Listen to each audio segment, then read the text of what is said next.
Hey everybody, this is Joe.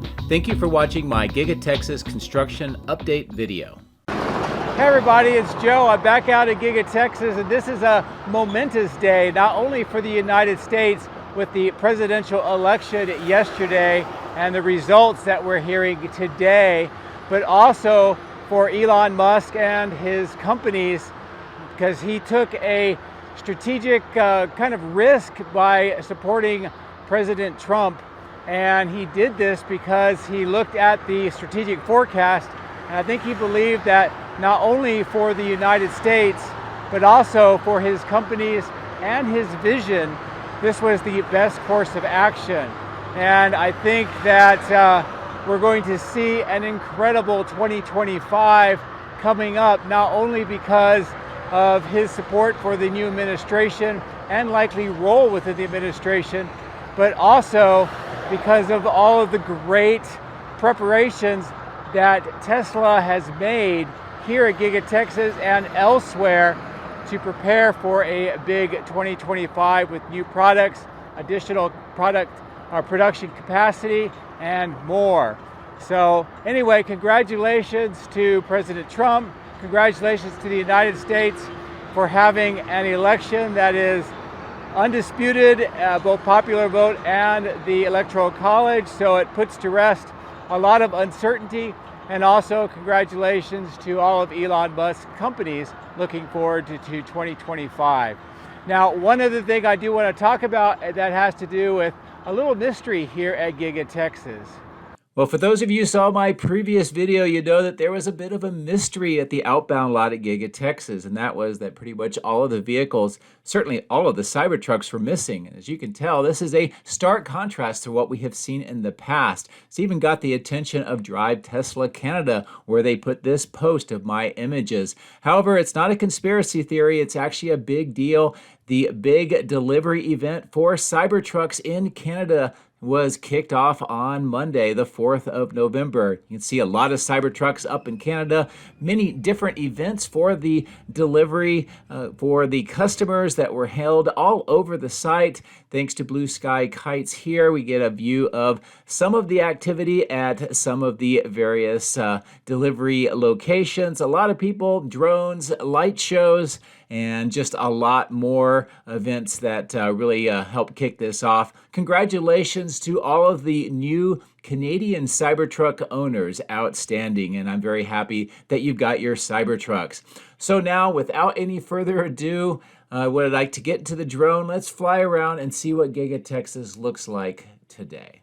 If you would like to support my efforts, please consider using these links, which will be in the video description. If you are interested in Tesla products, you can help yourself and support me by using my referral code.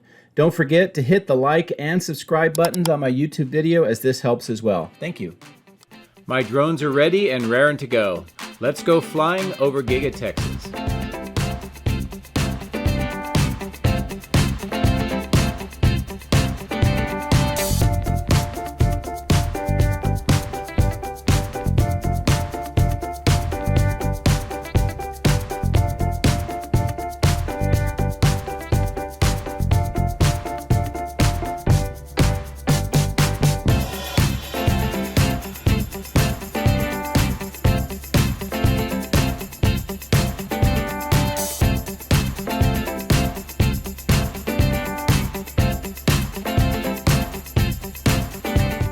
Well, good morning from the west side of Giga Texas. A nice view of the flags flying in the breeze, signifying the election that just concluded, as we discussed in the video intro. So I thought I would start with the flags and then get ready to head over the other side of the highway, and we'll take a look at just some of the activity that is going on there, and also try to get an idea of what is going on with production. There's several other indicators that I will show you later in the video that will talk about what is going on with production. But we'll start here on the north side with the tents and that material staging yard as we continue to fly to the south towards the end of line facility. The thing that I noticed most is just a few Cybertrucks queuing up here to go into the end of line facility, and not a lot in the outbound lot waiting for transport. Certainly not on the north side, although there are some starting to accumulate. We also see a few on the west side, but we also can tell that there is some activity here on the south supercharger site, and most of them are the Cybertrucks. There are a few Model Ys, but there is some internal work being done at the exit point over at the main factory that is affecting some of the Model Y production. As we continue to fly along this dirt section towards the boring company, we see some of the work with the concrete vaults and the underground conduit underway in the middle of the screen. Additional work and excavation near these concrete vaults and that kind of orange screen around that open vault, and of course the tunnel itself. As I zoom in, we can see the fire hydrant, some of the conduit sticking up out of the ground, the trailers that are for the boring company along with some of their equipment, and of course the main tunnel itself. The road panels, the interior white stain is very evident. And on my previous video, I was able to give you some nice views at a kind of a darker, earlier morning with it lit on the inside. So that work is continuing. And I'm still waiting to see what they're going to do to finish off this side of the tunnel so that it can be used for the vehicles to pass through from the factory to this side of the highway. That open excavation with the 8 piers is still waiting for additional rebar and concrete. And once that's done, we can get a better idea of what that will be. So I'm going to bring the drone up to a higher altitude. We're going to fly back over towards the outbound lot and just get a sense for the vehicles and the transport activity that is underway.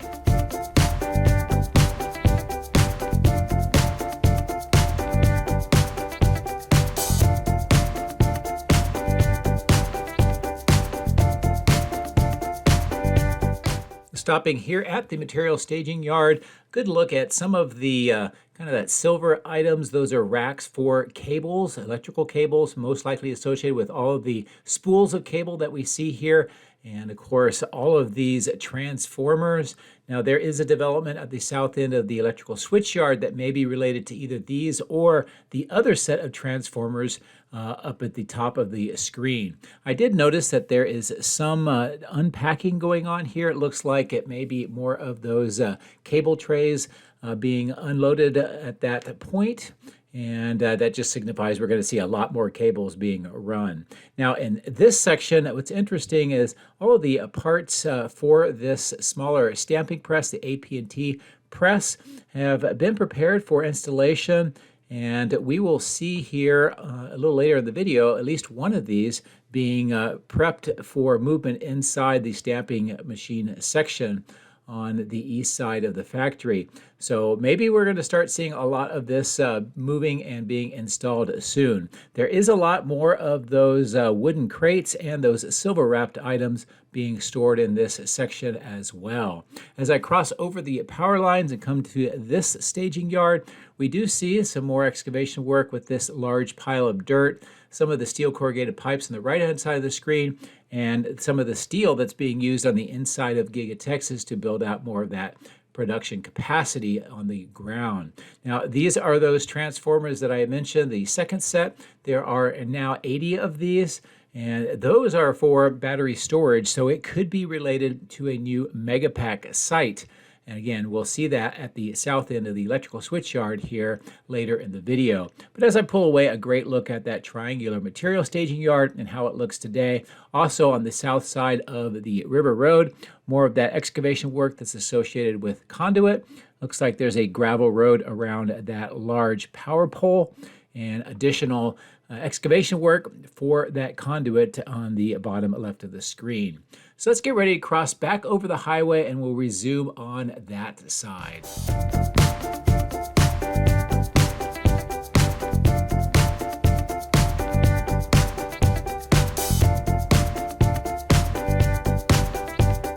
Now, in light of the presidential election outcome and Elon's work with the Trump administration for that election, I thought I would stop here at the fork, kind of signifying the fork in the road that the country has made and also the fork in the road that Tesla has been made. making with the Cortex supercomputer cluster inside this part of the facility, and also with the movement more and more towards AI within much of their products. On the south end, a good look at the 3-level terraced section and those 3 emergency escape tunnels and how this is looking today. And as I continue to move towards the east around this large light pole, I'll bring the drone in and take a look at the work on the inside of this southeast corner. That ramp on the ground has had the concrete poured, more of the perimeter grade beam has been finished off on this section, and more of the interior walled structures have been updated. And there's also some of the cooling plant equipment just inside that receiving door on the left. As far as the cooling plant is concerned, there are some developments today. First, as I zoom in, I look at the ground level, the pipes, the manifolds, and additional work that is underway. Still waiting to see what's going to happen to those 3 large pipes, the one coming out of the ground and those 2 open ones, and how they might be connected. And of course, more of the concrete apron in between the 2 structures. Now, as I bring the drone up, you will note that there is sort of a vapor or steam coming out of the 2 northernmost fan units. Even though the fans aren't working, it does show that some heat transfer is underway in that cooling plant. And it could be because it's just so cold today that they don't need to have the fans operating under these particular conditions. But seeing that vapor is a big deal, and the first time that I have noticed that so far in the process of it being constructed. The natural gas pipeline work continues in this area, and I've had a patron of mine, Desi Doolin, suspect that this may be tying into part of the existing line to add additional routing and capacity for that line. Here's a great look with the light of the cooling plant, the work on the ground, and those slotted vents on the walls on this side. Again, more of that vapor coming out of those 2 northernmost vents are the fan units. The 4 silver tanks that you can see here in this part of the extension are part of the cooling system. This is to have a lot of the water stored and available to ensure that the cooling system is fully operational. Now, here is a great indication of that stamping press that I had mentioned. It looks like the SPMT is being unloaded. They're using this gantry crane. It's a pretty heavy lift crane, and they are positioning that probably for movement into the factory. And I believe that this is related to those other stamping presses that we saw on that far west side. But it's great to see that this is now underway. This is a very large piece of equipment. It's going to take a few months to get it all set up. And the fact that they are working on it now in November is a great indication for 2025. So I'll bring the drone back up, pan more towards the north, a good view on the east side of the factory. Also on the bottom of the screen, more of that natural gas pipe and trench work on the left-hand side of the screen, and those clearing around that white tank just to the south of the parking garage.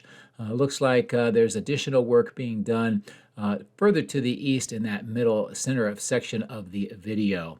As I zoom back out and fly up over the lined pond, which is used for collecting the water that's coming out of the pipes for the cooling system, I'll maneuver the drone back around, and I want to go back over the power lines and take a look at some of the work on the roof here, specifically what it has to do with the kind of the cable trays along the parapet wall, the cables themselves that you can see running along this wall and on those cable trays over to this open section.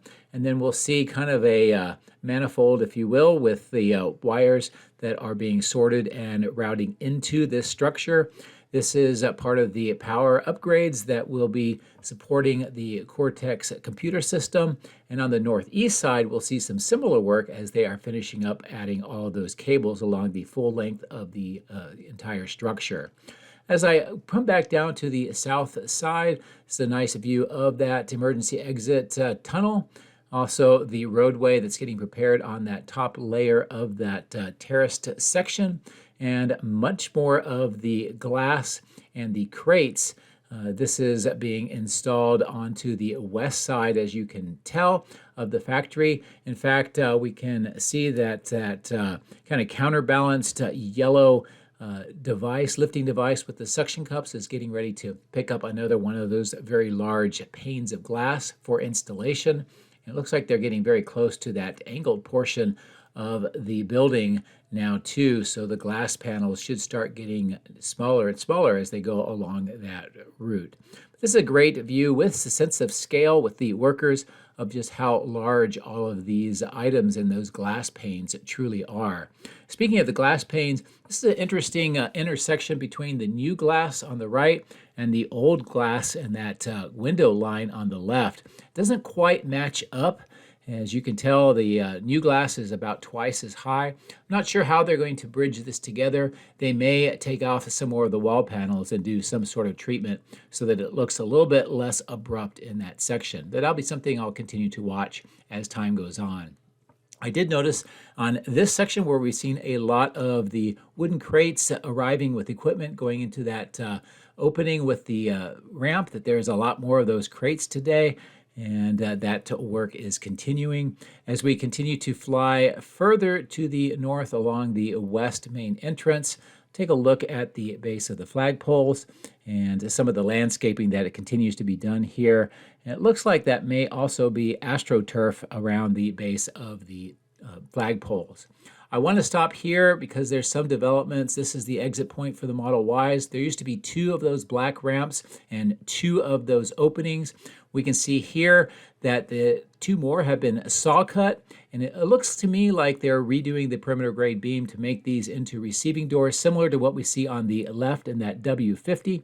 It looks like they are just adding more receiving doors here, reconfiguring the inside, and that also indicates that how the Model Ys exit the factory and finish up the end of the production line here is changing on the inside.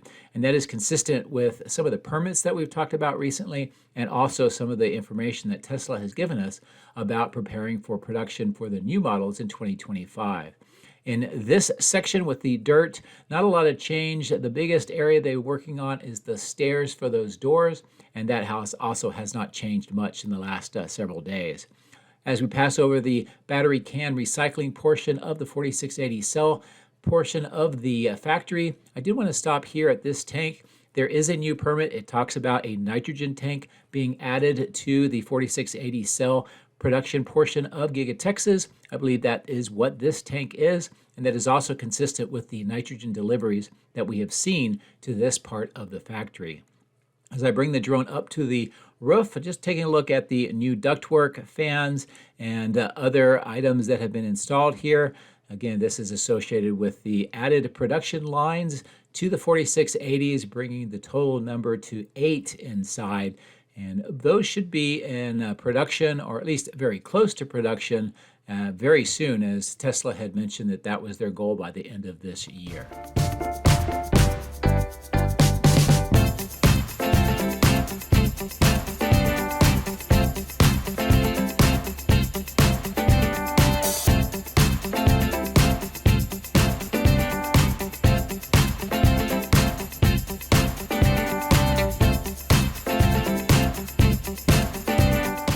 Obviously, the castings continue to be made in very large numbers and taking advantage of this new sorting and management lot on the north side of the factory. Looking across Tesla Road, you can see some of the earthwork that is going on in this part of the site.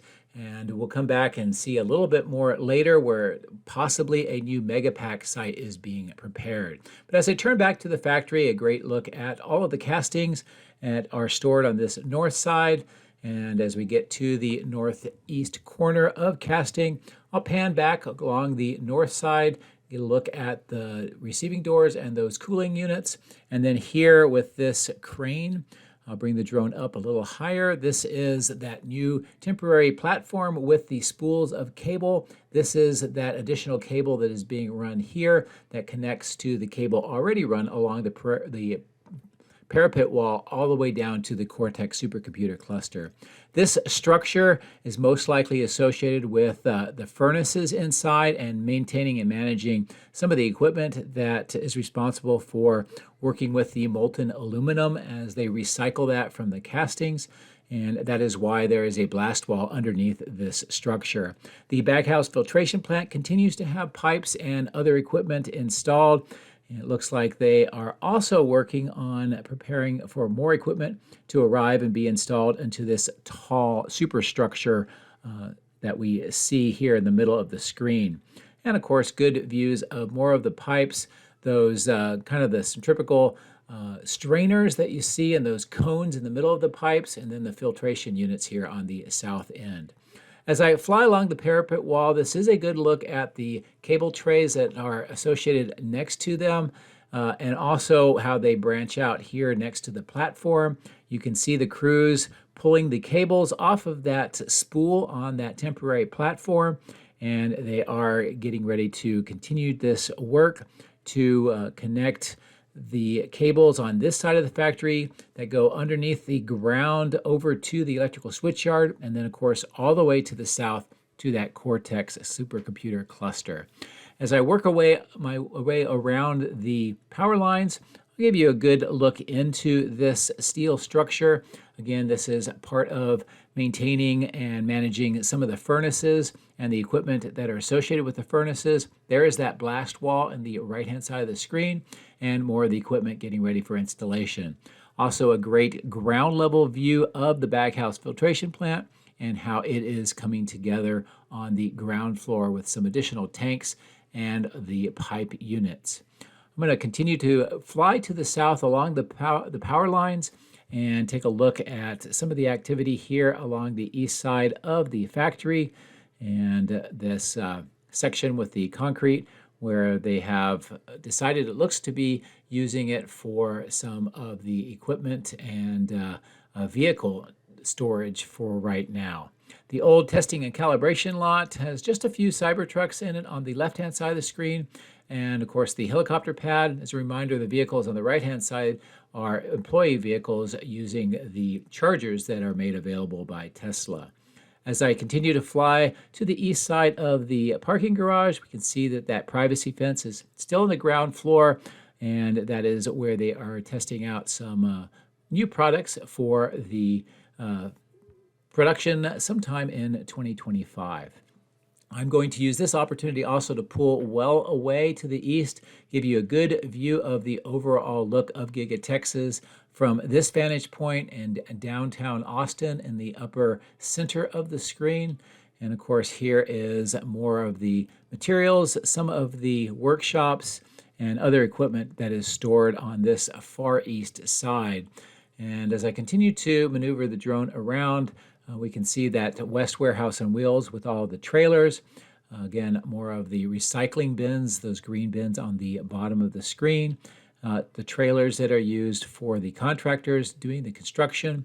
And in this section with the concrete liners on the ground, this is where recycling of materials and also car bodies takes place. It doesn't look like there's very many, if any, of the car bodies today here. As I maneuver back towards the battery cathode plant, we'll fly over the diesel refueling point and also these blue bins, which are part of the ice and water drinks that are put around for the workers. Of course, this dirt section is where Tesla Road will be extended, and underneath they've installed quite a few of those steel corrugated pipes as part of the water management system through this area. I'm going to get ready to fly through the alleyway of the die shop on the left and the battery cathode plant on the right.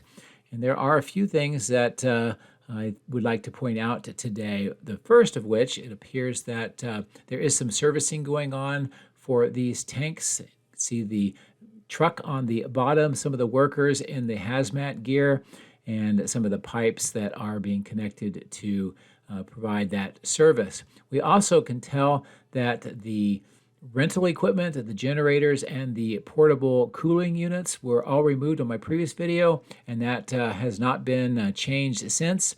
We do see some additional pipe work on the ground level and some under those temporary platforms on the north end of the Evapco cooling fan units.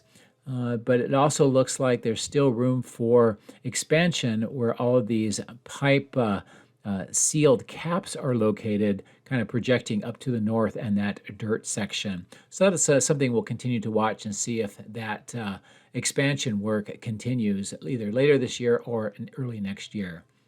This staging yard continues to have equipment that's being unpacked and moved inside for installation in the cathode building, and it's related to making those battery cathode materials.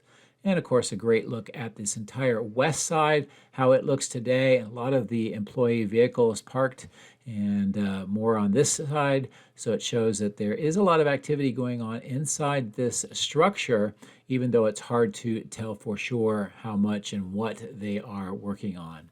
As I continue to fly to the south over the Wade Pit, there is some water. That's because we had some pretty strong rainstorms coming through the area earlier this week, and there is more forecast for tomorrow. Of course, the crash test facility has been very busy. There's a quick view of some of the vehicles that have undergone crash testing. That kind of covered lean-to just to the north of that small building is covering the flying floor, which is part of the crash testing equipment used in this facility. As I continue to keep the zoom in and fly along this side of the crash test facility, that white structure is kind of the machine and equipment room, and that's also what pulls the cable that is attached to either the flying floor or the vehicles to do that crash testing. And as I zoom back out, a great overall view of this entire complex of structures, how it looks today. And I'm going to get the drone prepared to fly back up over the Martin Marietta batch plant, and we're going to take a look at the activities at the electrical switch yard.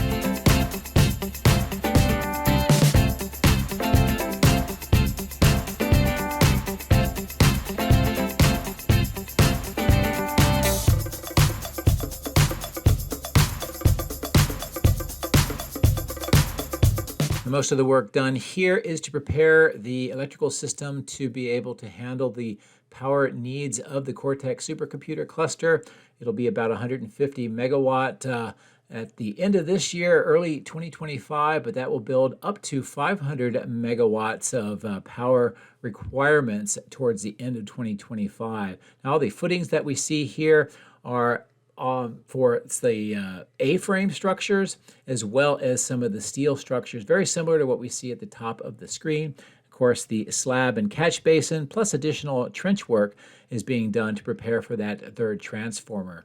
Now, I mentioned that there was most likely another Megapack site being prepared. And this is a great comparison between this new clearing that is being made and the Megapack site that exists at the top of the screen. Now, this is similar in size, and it's also very close to the electrical switch yard.